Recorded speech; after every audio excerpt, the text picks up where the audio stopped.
পরিবেশ উপদেষ্টা সৈয়দা রিজওয়ানা হাসানকে গ্রেফতার করেছে ভাটারা থানা পুলিশ। তার নাম সৈয়দা রিজওয়ানা হাসান। রাজধানীর একটি আবাসিক এলাকা থেকে গ্রেফতার করা হয় তাকে। সেখানে একটি ভাড়া বাসায় থাকতেন তিনি। এবং বলছেন এই দুজন উপদেষ্টাকে, সাবেক দুজন উপদেষ্টাকে জিজ্ঞাসাবাদ করতে হবে। এই দুই উপদেষ্টা কে কে? একজন সৈয়দা রিজওয়ানা হাসান, আরেকজন হলো খলিলুর রহমান। খলিলুর রহমানকে যেদিন নিয়োগ দেওয়া হয় সেদিন বলেছিলাম এটা আপনারা করে ঠিক করলেন না। রাজনীতিতে খেলা কিন্তু জমে গেছে, একেবারে খেলা জমে ক্ষীর হয়ে গেছে। আল্লাহ এইভাবেই অপরাধীকে পাকড়াও করান। জামাত ইসলামের এই অভিযোগ একেবারে 16 কোলায় পূর্ণ করে দিলেন উপদেষ্টা রিজওয়ানা হাসান। ইঞ্জিনিয়ারিং ইলেকশন করে জামাতকে ঠকানো হয়েছে, প্রমাণ আল্লাহ এক এক করে বের করবে।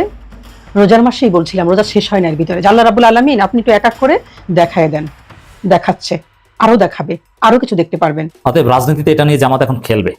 এক কথায় যদি বলি জামাত কি ঘটিয়েছে, অবাক হবেন শুনলে। খেলা কোন লেভেলে চলে গেছে এবার বুঝছেন। জামাত ক্ষমতায় আসেনি, কিন্তু জামাতের বিরাট বিজয়। জামাত যেভাবে চেয়েছিল দিন শেষে ঘুরে ফিরে সেটাই হবে, হচ্ছে, হতে বাধ্য হবে। তবে এটা বিএনপির মাধ্যমে হবে, এটা আরো জামাতের ভালো। সৈয়দ রিজওয়ানা হাসান উপদেষ্টা ভদ্র মহিলা সবকিছু ফাঁস কইরা দিল, চিচিং ফাঁক, এরকম চিচিং ফাঁক কইরা দিছে। কিভাবে এই নির্বাচনটাকে ওনারা অন্য দলের কাছে দিয়ে দিছে, নির্বাচনটাকে কিভাবে চিচিং ফাঁক কইরা দিছে। যদি মাত্র 5টি স্টেপ বা 5টি ধাপ জামাত ইসলাম প্রপার তারা করতে পারে বা বাস্তবায়ন করতে পারে, আগামী ইলেকশনের জামাত একেবারে 1000% গ্যারান্টি দিয়ে বলতে পারি আগামীতে জামাত ক্ষমতায় যাবে। কনফার্ম জামাত কিন্তু আগামীতে ক্ষমতায়। জাস্ট বেশি কথা বলবো না, 5টা প্ল্যান আপনাদেরকে দেব। আমি মনে করি রিজওয়ানার শুধুমাত্র শাস্তি নিশ্চিত করা নয়, বরং বাংলাদেশে একটি সুষ্ঠু ধারায় আরেকটি নির্বাচন করে তারপরে যারা আসলেই মেইন স্ট্রিম হওয়ার যোগ্যতা রাখে তার কাছে আপনি ক্ষমতা হস্তান্তর করুন। তাতে যদি জামাত ইসলাম আসবে, বিএনপি আসবে, কিন্তু যে কয়টা যার অধিকার আছে সেই কয়টা তাকে নিয়েই আসতে হবে। এর বাইরে কোনো ধরনের নিজেরা চাপিয়ে দেয়া, মন গড়া কোনো কিছু বর্ণনা করার সুযোগ কিন্তু নেই, করা ঠিক হবে না। রাজনীতিতে খেলা কিন্তু জমে গেছে, একেবারে খেলা জমে ক্ষীর হয়ে গেছে। আপনারা নিশ্চয় অবগত হয়েছেন, আমাদের সদ্য বিদায়ী পরিবেশ ও বন উপদেষ্টা রিজওয়ানা হাসান সুন্দরী কোটায় যিনি চাকরি পেয়েছিলেন, উপদেষ্টা হয়েছিলেন, তিনি একটি বিস্ফোরক মন্তব্য করেছেন। আর তার এই বিস্ফোরক মন্তব্যের পরেই দেশ জুড়ে রাজনীতিতে একটি নতুন মাত্রা যোগ হয়েছে।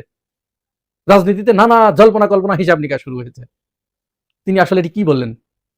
এটি কি তিনি খুব পরিকল্পিতভাবে বললেন, নাকি এটি তার স্লিপিং অফ টাং, নাকি অন্য কিছু? তিনি কি কাউকে ফাঁসাতে গেলেন, অথবা কাউকে বেশি অ্যাডভান্টেজ দিতে গেলেন? এই নানান সমীকরণ এখন রাজনীতিতে শুরু হয়েছে। আপনারা জানেন, নির্বাচনের দিন রাত 12টার পর থেকে জামাত ইসলাম এবং এনসিপি সহ 11 দলীয় জোট তারা বারবার এই কথাটা বলার চেষ্টা করে আসছে যে এই নির্বাচনে বিশাল রকমের একটা সূক্ষ্ম কারচুপি হয়েছে, এবং এটা এমন ইঞ্জিনিয়ারিং হয়েছে যে শেখ হাসিনার ইঞ্জিনিয়ারিং ধরতে কিন্তু প্রায় বছর 2-3 সময় লেগে গিয়েছিল। কিন্তু বিএনপি তো আসলে সব জায়গায় কাঁচা, তারা এমন নাটক সাজায়। আমরা এর আগেও দেখেছি তারা যে নাটকগুলো সাজিয়েছে, সে নাটকগুলো 1-2-3 ঘন্টার ভিতরেই সেটি মাঠে মারা গেছে, ফাঁস হয়ে গেছে। এবারও তাই।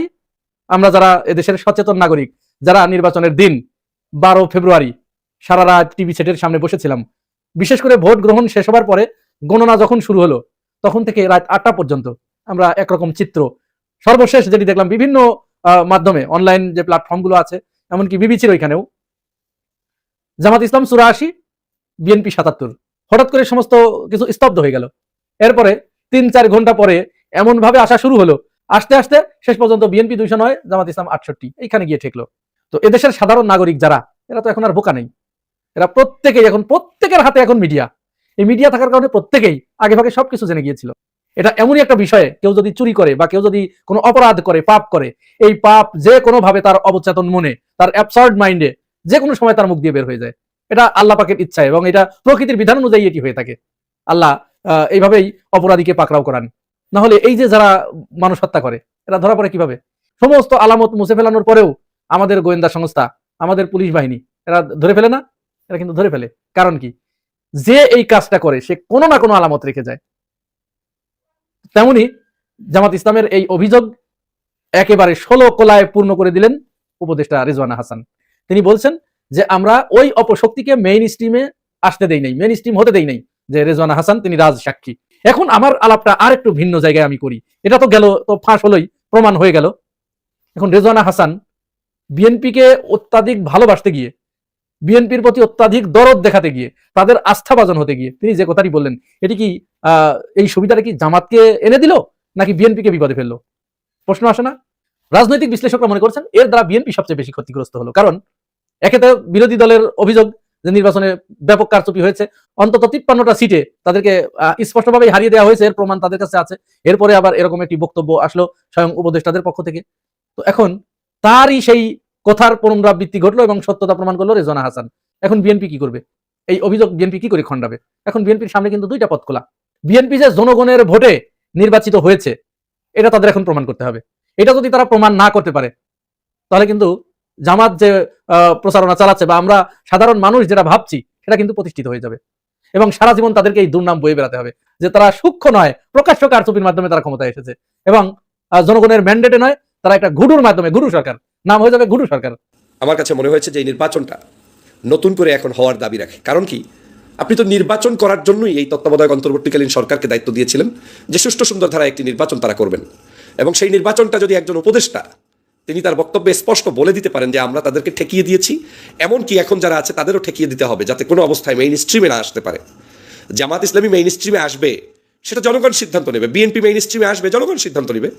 আমার তো কাউকে ঠেকানোর প্রয়োজন নাই। আজকে যদি বিএনপি মেইন স্ট্রিমের দল হয় তাকে বাংলাদেশের জনগণ ভোট দিবে, তাকে সরকার গঠনের সুযোগ দিবে, সেটা আপনার পছন্দ হোক কিংবা না হোক, সেখানে তো বাধা দেওয়ার কিছু নাই। তেমনিভাবে বিএনপির জায়গায় যদি আজকে জামাত ইসলাম রাষ্ট্র ক্ষমতায় আসে, তিনি মেইন স্ট্রিমের দায়িত্ব পালন করেন, তাকে ওখানে উঠতে জনগণ যদি সাহায্য করে, যেই অধিকারের কথা বলে আপনি তাদেরকে আসতে দিবেন না, সেই নারীরাই যদি ভোট প্রদান করে তাদেরকে রাষ্ট্র ক্ষমতায় আনতে চায়, আপনি ঠেকানোর কে? সারা বাংলাদেশের এই যে শিবিরকে মানুষ ভোট দিয়েছে, অনেকেই আপনার বিশ্ববিদ্যালয়গুলোতে অপছন্দ যারা করেন জামাত শিবিরকে, তারা বারবার বলেছেন যে এই শিবির কেন আসবে, শিবিরের ঠেকাইতে হবে, প্রগতিশীল বিশ্ববিদ্যালয় ওদের কাজ কি?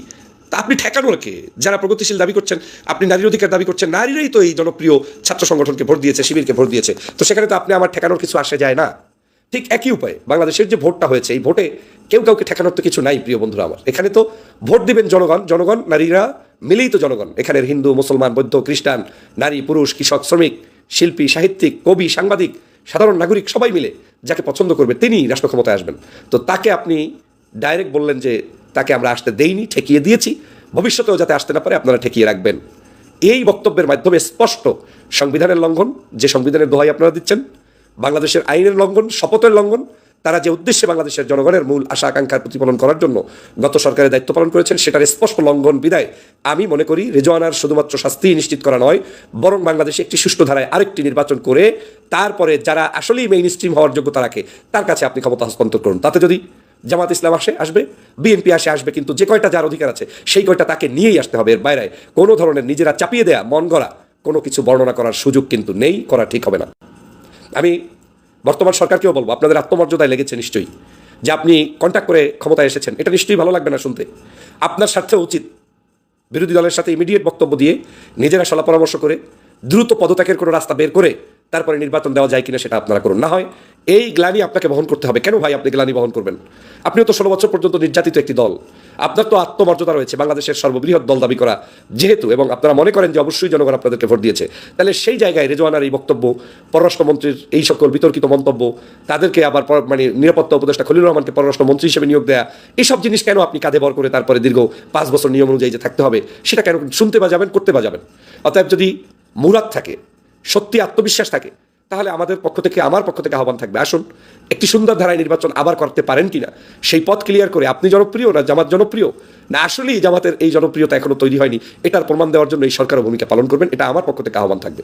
কারণ আমি মনে করি যে গত 16 বছরের যে ফেসিজম, সেখান থেকে মুক্ত হয়ে এসে যদি ওই কন্ট্যাক্ট ভিত্তিক নির্বাচনটাই হয়, তাহলে আপনি যারা নির্বাচনকে বিভিন্ন কারণে প্রভাবিত করে গত 3টি নির্বাচন শেখ হাসিনাকে আমরা দায়ী করছি, সেই দায়ী করার জায়গাটা কিন্তু সঠিক থাকে না। কারণ আপনি ইঞ্জিনিয়ারিং করবেন, আরেকজন করেছে, তাহলে নির্বাচনের শুদ্ধতা কোথায়? আদতে বাংলাদেশে কি কোনোদিন কোনো সুষ্ঠু ধারায় নির্বাচন হবে না? ধরেন এদেশের জনগণ যে কোনো ব্যক্তিকে ভোট দিবে, একজন কৃষকও বাংলাদেশের আইন অনুযায়ী যদি কোনো জায়গায় তার যোগ্যতার মাপকাঠি পারমিট করে, সংবিধান অনুযায়ী তার যদি কোনো জায়গায় যাওয়ার স্কোপ থাকে, তাকে যদি আমি বলি যে আমরা তাকে ঠেকিয়ে দিয়েছি মেইন স্ট্রিম যাতে উনি যেতে না পারে, কেন রে ভাই? উনি মেইন স্ট্রিমে যাওয়ার যোগ্যতা কাভার করলে উনি যাবে, ওনাকে তো ঠেকাঠেকির কিছু নেই। আমি সেই কারণে আমি এই নির্বাচনটা কি বন্ধুত্ব আমার কাছে মনে হয়েছে একটা প্রশ্নবিদ্ধ নির্বাচন হয়েছে, এবং এই জায়গা থেকে দেশবাসীকে এগিয়ে আসার, বের হয়ে আসার পথ প্রশস্ত করার, রাস্তা খুঁজে বের করার আমি আহ্বান জানাই। জামায়াতে ইসলামী বলেছেন যে ইলেকশনের যে ইঞ্জিনিয়ারিং হয়েছে, এটা উনি দুটো ঘটনার কথা বলেছেন, এবং বলেছেন এই দুজন উপদেষ্টাকে, সাবেক দুজন উপদেষ্টাকে জিজ্ঞাসাবাদ করতে হবে। এই দুই উপদেষ্টা কে কে? একজন সৈয়দ রিজওয়ানা হাসান, আরেকজন হলো খলিলুর রহমান। খলিলুর রহমানকে যেদিন নিয়োগ দেওয়া হয় সেই দিন বলেছিলাম এটা আপনারা করে ঠিক করলেন না। এই ক্ষেত্রে আমরা কোনো ব্যাখ্যা পেলাম না, এবং এই ব্যাখ্যাটা আমি স্বয়ং প্রধানমন্ত্রী তারেক রহমানের কাছে দাবি করছি যে আপনি তাকে নিয়োগ করেছেন, কেন করলেন? আপনি কার কাছে ধরা আছেন? আমরা কিন্তু এমন প্রধানমন্ত্রী চাই না যেই নাকি নিজের ইচ্ছায় কাজ করতে পারবেন না, যেই নাকি অন্য কারো কাছে ধরা থাকবেন, মানে কারো কাছে তার কোনো এক ধরনের জবাবদিহিতার ব্যাপার থাকবে। এটা কিন্তু আমরা চাই না ভাই। হোয়াই খলিলুর রহমান? এখন এটা কি হয়েছে, যে আশঙ্কা আমি তখন করেছিলাম সে আশঙ্কাটা আজকে জামাত উচ্চারণ করছে। জামাত বলছে যে ওই ইলেকশন, ওই তত্ত্বাবধায়ক সরকার যে নিরপেক্ষ ছিল না, তারা এই অভিযোগ করছে দুটো ঘটনা দিয়ে। একটা খলিলুর রহমানকে এখানে পররাষ্ট্রমন্ত্রী বানানো, আর দ্বিতীয়টা তারা বলছে যে সৈয়দা রিজওয়ানা হাসান, উনি আজকে ওনার ইন্টারভিউ প্রচারিত হয়েছিল, সেই ইন্টারভিউ উনি যে কথাগুলি বলেছেন সেই কথার প্রেক্ষিতে উনি এই জামাতের যে নায়েবে আমির আছেন তাহের সাহেব, উনি একটা মন্তব্য করেছেন এবং উনি বলেছেন যে উনি নিজেই স্বীকার করেছেন যে ওনারা জামাতকে আসতে দেননি। এবং উনি কি বলেছেন, সৈয়দ রিজওয়ানা হাসান, মানে তার ভাষায় আর কি উনি যেটা বলছেন আর কি, রিজওয়ানা হাসান যে কথা বলছেন যে নারীদের উপযুক্ত অধিকারকে নিশ্চিত করতে পারেনি, তারা বিরোধী দলে থাকলেও আমরা কিন্তু তাদের মূল ধারায় বা প্রধান শক্তি হিসেবে আসতে দেইনি। তার মানে উনি আসতে দেননি। উনি বলতে চাচ্ছেন যে জামাতের কাছে নারীদের অধিকার নিয়ে প্রশ্ন আছে, এবং প্রশ্ন আছে বলেই ওনারা জামাতকে, যদিও জামাত বিরোধী দলে আছে কিন্তু জামাতকে ওনারা মূল ধারায় মানে মূল শক্তি হিসেবে, প্রধান শক্তি হিসেবে আসতে দেননি। ভাই আপনারা দেওয়া না দেওয়া কে? তার মানে আসতে দেওয়া না দেওয়ার ব্যাপারে ওনার একটা ভূমিকা ছিল ওনাদের মানে এই অন্তর্বর্তীকালীন সরকারের। এই ধরনের কথা যদি বলে তো ওনাদেরকে জিজ্ঞাসাবাদ করা উচিত। আসলে কি তাহলে ইঞ্জিনিয়ারিং হয়েছে? আসলে কি তাহলে মানে জামাতকে আসতে না দেওয়ার জন্য নানা ধরনের কর্মকাণ্ড হয়েছে, ফন্দি ফিকির হয়েছে? এটা তো কোনো কথা হলো না। আবার তাদের একজনকে এনে আপনি যখন উপদেষ্টা বানালেন তখন তো অনেকে সন্দেহ করতেই পারে, তাহলে আপনারা জানতেন এই ষড়যন্ত্রের ব্যাপারটা, এই ইঞ্জিনিয়ারিং এর ব্যাপারটা আপনিও জানতেন, এবং তারই পুরস্কার স্বরূপ ওনাকে নিয়ে আসছেন। জামাত তখন এটাও বলছে যে লন্ডনে আপনাদের সঙ্গে এই আন্ডারস্ট্যান্ডিং হয়েছিল। আমার কথা হলো এমন কাজ কেন করবেন যে কাজ করলে প্রশ্ন উঠবে?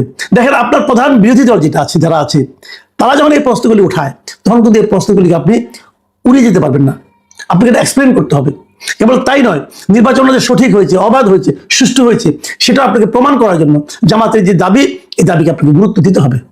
কতটুকু পারবেন আমি জানি না, কিন্তু আমি মনে করি যে আপনারা একটা ভিন্ন ধরনের শাসন কায়েম করার চেষ্টা করছেন। আমি যেমন আজকে যে ঘটনাটা ঘটলো, আজকে তো খুব ইন্টারেস্টিং একটা ঘটনা ঘটছে। সরকার একটা প্রজ্ঞাপন জারি করেছে, এই যে আমাদের জন প্রধানমন্ত্রী অথবা সরকার প্রধান যখন বিদেশে যান, বিদেশ থেকে আসেন, তখন আমরা দেখি কি যে এয়ারপোর্টে সব মন্ত্রীরা লাইন ধরে দাঁড়ায় থাকে, উনি সবার মাঝখান দিয়ে হেঁটে হেঁটে যান, আবার ফেরার সময় সবগুলি দাঁড়ায় থাকে, সবাই হেঁটে হেঁটে আসেন। মানে সকল মন্ত্রীদের পৃথিবীর সবচেয়ে কঠিন কাজ হলো, সবচেয়ে গুরুত্বপূর্ণ কাজ হলো যে প্রধানমন্ত্রীকে বিদায় দেওয়া এবং তাকে স্বাগত জানানো। নতুন প্রধানমন্ত্রী বলছেন এগুলি চলবে না, মাত্র 4 জন লোক যেতে পারবে, অনলি 4। এবং তারা কে কে? জাতীয় সংসদের চিফ হুইপ, মন্ত্রী পরিষদের সচিব, প্রধানমন্ত্রীর মুখ্য সচিব এবং একজন জ্যেষ্ঠতম মন্ত্রী, মানে সবচেয়ে সিনিয়র মন্ত্রীদের মধ্যে একজন মন্ত্রী। এই 4 জন থাকবেন, আর কেউ না। অবশ্যই এটা ইতিবাচক দিক। আমি মনে করি যে ওনার যে মন মানসিকতা ডিফারেন্ট টাইপের, সেটা উনি প্রমাণ রেখেছেন। তো আপনি এদিকে যখন প্রমাণ রাখছেন তখন যে সমস্ত প্রশ্ন উঠছে সেই প্রশ্নগুলির জবাব দেওয়াটাও কিন্তু আপনার দায়িত্বের মধ্যে পড়ে। এবং আমাদের এই জবাবদিহিতে আমি মনে করি এই সরকার জবাবদিহিমূলক হবে, এবং এই সরকার এই প্র্যাকটিসটাও চালু করবে। সংশ্লিষ্ট মন্ত্রী হোক অথবা তথ্যমন্ত্রী হোক অথবা খোদ প্রধানমন্ত্রী হোক, প্রত্যেকটা প্রশ্নের আমরা আপনাদের কাছ থেকে জবাব চাই।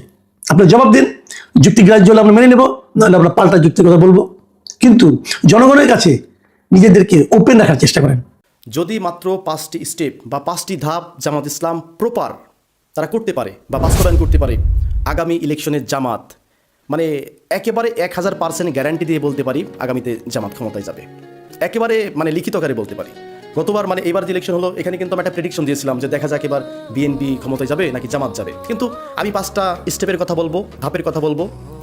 এইটা যদি জামাত প্রপারলি তাদের মানে রাজনৈতিক যে ফিল্ড এখানে যদি মানে ইমপ্লিমেন্টেশন করতে পারে, কনফার্ম জামাত কিন্তু আগামীতে ক্ষমতায়। জাস্ট বেশি কথা বলবো না, 5টা প্ল্যান আপনাদেরকে দেবো। এই 5টা প্ল্যান শোনার পরে আপনি নিজেও বলবেন যে ভাই সত্যি কথা বলছেন, যে এই 5টা প্ল্যান যদি জামাত অ্যাপ্লাই করে, জামাতকে ঠেকানোর মতো কোনো ম্যান বাংলাদেশে তৈরি হয় নাই। জামাতকে ঠেকানোর মতো কোনো পলিটিক্যাল পার্টি বাংলাদেশে টিকবে না, জামাতের সাথে ফাইট করতে আসলেও টিকবে না। জাস্ট 5টা পরিকল্পনা। তো চলেন 5টা স্টেপ কী সেটা এক্সপ্লেন করি। নাম্বার 1, বর্তমানে জামাত ইসলামের মূলনীতি হচ্ছে ন্যায় এবং ইনসাফ, মানে হচ্ছে ক্ষমায় হচ্ছে মহৎ গুণ। কিন্তু এটা বাদ দিতে হবে, প্রথম যে নীতি অবলম্বন করতে হবে সেটা হচ্ছে টিট ফর ট্যাট, মানে তুমি আমার সঙ্গে যেমন করবা আমি তোমার সঙ্গে তেমন করব। অনেকে বলতে পারেন যে ভাই এই টিট ফর ট্যাট নীতিটা কেমন হয়ে যায় না, এটার মধ্যে তো ইনসাফ থাকে না। আচ্ছা, জামাত তো ইসলামিক টাইপের দল, মানে ইসলামিক দল, এটা অনেকে ব্যাখ্যা করেছেন ইসলামিক টাইপের দল জামাত ইসলাম, তো তারা তো ইসলামকে ফলো করে। তো আপনি যদি কোরআনে, মানে আমাদের তো জীবন বিধান তো কোরআন, আল কোরআন, তো সেই কোরআনে কিন্তু স্পষ্ট বলা আছে কি জানেন, হাতের বদলে হাত, চোখের বদলে চোখ, জানের বদলে জান। কেন বলছে? মানে তুমি যদি কারো হাত কাটো তোমারও হাত কেটে দেওয়া হবে, তুমি যদি কারো চোখ তুলে নাও তোমারও চোখ তোলা হবে, তুমি যদি কাউকে হত্যা করো তোমাকেও হত্যা করা হবে। কই, এখানে তো ইনসাফের কথা বলা হয় নাই। ইনসাফ তখন হবে যখন আপনি এই যে সংগ্রাম করে টিট ফর ট্যাট নীতি অ্যাপ্লাই করে যখন আপনি রাষ্ট্র প্রতিষ্ঠা করবেন, তখন ইনসাফের রাষ্ট্র কায়েম করতে হবে। আপনি কোরআনের আয়াত দেখেন নাই যে কাফেরদেরকে, এটা নিয়ে কিন্তু এই নাস্তিকরা বিশাল ডিবেট করে যে এটা সমকালীন, মানে সেই টাইমের যখন ইসলাম কায়েম হয় নাই, ওই টাইমে কোরআনের একটা আয়াত আছে যে তোমরা কাফেরদেরকে যেখানেই দেখবে সেখানেই হত্যা করবে। এটার অর্থ কি জানেন? এটার অর্থ একটা যুদ্ধের ময়দান, যুদ্ধের ময়দানে ন্যায় এবং ইনসাফ হয় না। ন্যায় এবং ইনসাফ দিলে পারে আমাদের নবী সাহেব বা আমাদের বিশ্বনবী মোহাম্মদ সাল্লাল্লাহু আলাইহি ওয়াসাল্লাম কোনোদিন ইসলাম প্রতিষ্ঠা করতে পারতো না। কতগুলো যুদ্ধ করতে হয়েছে। এখন যুদ্ধের ক্ষেত্রে যদি বলে যে কাফেররা আমাদেরকে মারুক, আমরা কিচ্ছু বলবো না, পসিবল? এইটা ইসলামিক নিয়ম করে ভাই, টিট ফর ট্যাট। আপনি যা করবেন আপনাকেও তাই করা হবে। আপনি লাঠি দিয়ে আমার মতো একটা বাড়ি মারবেন, আপনাকেও মারা হবে। এই নীতিটা জামাত ইসলামকে নিতে হবে, সবসময় ক্ষমা হয় না। ন্যায় এবং ইনসাফ যদি আপনারা রাষ্ট্র ক্ষমতায় যেতে পারেন তখন এটা অ্যাপ্লাই করবেন মানুষের উপরে, কিন্তু যাওয়ার আগে আপনাকে টিট ফর ট্যাট নীতিতে চলতে হবে। This is a one point. এরপর আগামীতে রাষ্ট্র ক্ষমতায় যদি জামাতকে যেতে হয়, 2 নম্বর যে কাজটা করতে হবে সেটা হচ্ছে মিডিয়া বানাতে হবে। যদি আপনারা মিডিয়া বানাতে না পারেন, কিনে ফেলেন টাকা দিয়ে, টাকা তো অভাব নাই, ইয়ানদের টাকা আছে, বহু মানুষ আপনাদেরকে ফান্ডিং করে। এখন অনেকে বলতে পারেন জামাতের অনেকে যে ভাই মিডিয়া বানাবো, সেই মিডিয়াতে মেয়েরা নাচ গান করবে, অনুষ্ঠান হবে, এত সব চিন্তা করতে গেলে ভাই এই জামাত ইসলাম বাদ দিয়ে তাবলিগ জামাত করেন, মসজিদে তসবি টেপবেন আর করবেন, নামাজ পড়বেন। রাজনীতি করতে বলছে কে? যে রাষ্ট্রে যেমন নীতি আপনাকে সেই নীতিকে ফলো করতে হবে। আর মিডিয়া ছাড়া তো আপনি পারবেন না। আপনি দেখছেন না যে পশ্চিমা মিডিয়া আজকে মুসলিমরা তো মার খায় কেন? কারণ এদের পক্ষে কিন্তু মিডিয়া নাই। এই যে আপনি দেখছেন না যে মধ্যপ্রাচ্য যে এত উন্নত, এখন ওদের আল জাজিরা নামের একটা টেলিভিশন দেখছেন না, ইন্টারন্যাশনাল মিডিয়া তৈরি করছে কিন্তু। তো জামাতের উচিত বেশ কয়েকটা মিডিয়া এস্টাবলিশমেন্ট করা বাংলাদেশে, অর্থাৎ অন্য মিডিয়া যখন আপনাকে অ্যাটাক করবে ওই মিডিয়ার অ্যাটাকটা আপনাকে ঠেকাতে হবে। এটা হচ্ছে 2 নম্বর পলিসি। এরপর 3 নম্বর যে কাজটা জামাতকে করতে হবে রাষ্ট্র ক্ষমতায় যাওয়ার জন্য, সেটা হচ্ছে প্রশাসন, আমলা এবং ডিপ স্টেট, এটার সাথে হেভি কানেকশন রাখতে হবে। যেহেতু সামনে এখন যেহেতু বিএনপি ক্ষমতায় 5 বছর সময় আছে, তো এর মধ্যে কাজ করতে হবে। কিন্তু প্রশাসন, আমলা, ডিপ স্টেট, এই 3টাকে যদি আপনি হ্যান্ডেল করতে না পারেন, সারা বাংলাদেশের মানুষও যদি আপনাকে ভোট দেয় আপনি পাশ করতে পারবেন না, চোখের সামনে তো প্রমাণ। এটি হচ্ছে 3 নম্বর, এই কাজটা জামাত ইসলামকে করতে হবে। এরপর 4 নম্বর যে নীতি, এটা হচ্ছে সকল শ্রেণী পেশার মানুষকে দলে আনতে হবে। মানে এত কড়া নীতি করে ভাই আপনি পারবেন না। কড়া নীতি যদি আপনি বলি, এই চরমোনাই হেভি, তারা কিন্তু শরিয়াপন্থী এবং কড়া একটি ইসলামিক দল। দেখছেন চরমোনাইয়ের পীর তো বলছিল 147টা আমাদের এ গ্রেড আসন পাশ করতে পারছে, 2টা আসনে দাঁড়াইছিল পীর, ফেল করছে। তো কড়া নীতিতে মানুষ কিন্তু থাকে না, মানে আপনাকে নর্মালাইজ করতে হবে। জামাত ইসলামের মধ্যে এই যে অনেকে বলে না সিগারেট খাওয়া যাবে না, এরপরে হচ্ছে ফালতুভাবে চলাফেরা যাবে না, উশৃঙ্খল হওয়া যাবে না। তো এখন আমি একটা কথা বলি, আপনাকে মাস্তান যদি আপনাকে ঠেকাইতে হয়, আপনারও মাস্তান লাগবে। কথা বুঝতে পারতেছেন? যদি কোনো মানে টিমকে ঠেকাইতে হয়, মানে সন্ত্রাসী টিমকে ঠেকাইতে হয়, তাহলে আপনাকেও কিন্তু ওইরকম সাহসী লোক লাগবে। মানে ভালো মানুষ দিয়ে কিন্তু রাজনীতি হয় না, এটা বুঝতে হবে। তো সুতরাং এই যে ব্যাপারটা, আপনি এই বিড়ি খোর বলেন, তারপরে কি বলবো, আরও যত খোর আছে, এই সমস্ত খোরকে আনতে হবে, তাহলে পরে কিন্তু আপনি ভোট পাবেন। কারণ আপনি বললেন যে এই বিড়ি খেলে পরে জামাত ইসলাম করা যাবে না, ও কিন্তু আরেকটা দলে গিয়ে যোগ দেবে। কথা বুঝতে পারতেছেন না? মানে কোনোটাই বাদ দেওয়া যাবে না। আপনি যদি আপনার দলে একজন হিন্দু, মানে বিধর্মী, যে তাকে যদি আনতে পারেন, এক বিড়ি খোরের কী দোষ করল? বিড়ি খোরকেও আপনাকে আনতে হবে, সব খোরকে আনতে হবে, তাহলে পরে আপনি একটা হিউজ পরিমাণের যে শক্তি, মানে এটা আপনি অর্জন করতে পারবেন। অর্থাৎ আপনার সামনে ফাইট দেওয়ার মতো আর কোনো দল কিন্তু থাকবে না। এরপর সর্বশেষ 5 নম্বর যে কাজটা করতে হবে সেটা হচ্ছে, অনেক সময় আমরা দেখতে পাই যে ভোটের সময় আসলে পারে মানে কিছু কিছু ফতুয়াবাজ আলেম ওদের ফতুয়া ঝুড়ি বের করে জামাত ইসলামের বিপক্ষে চালাতে শুরু করে। জামাত ইসলামকে ভোট দেওয়া হারাম, জামাত ইসলামকে তুমি যদি ভোট দাও জান্নাতে যাইতে পারবা না, জামাত ইসলাম আর আমাদের ইসলাম এক নয়। এই যে একের পর এক ফতোয়া তৈরি করে না, আপনাদেরকেও এরকম ফতোয়াবাজ তৈরি করতে হবে। সবসময় ওই যে ন্যায় আর ইনসাফ ভাই চলে না রাজনীতিতে, যেটা বাস্তব কথা। যে মুরব্বী আপনাকে সম্মান করবে না, আপনিও তাকে সম্মান করবে না, টিট ফর ট্যাট। আপনাকে যদি কেউ কাফের বলে, আপনি ওকে আরেকটা আলেম দিয়ে বলাবেন তুইও কাফের। আপনাকে যদি বলে যে জামাতকে ভোট দেওয়া হারাম, আপনি ওকে বলবেন যে তোরও ভোট দেওয়া হারাম। মানে এরকম থাকতে হবে। তাহলে পরে মানে সিস্টেমটা কি দাঁড়ালো, যে আপনার সামনে দাঁড়ানোর মতো কোনো ম্যান থাকবে না। যে 5টা পয়েন্ট উল্লেখ করলাম, এবার খুব চিন্তা করে বলেন যে 5টা পয়েন্ট যদি জামাত ইসলাম অ্যাপ্লাই করে, জামাত ইসলাম কনফার্ম আগামীতে রাষ্ট্র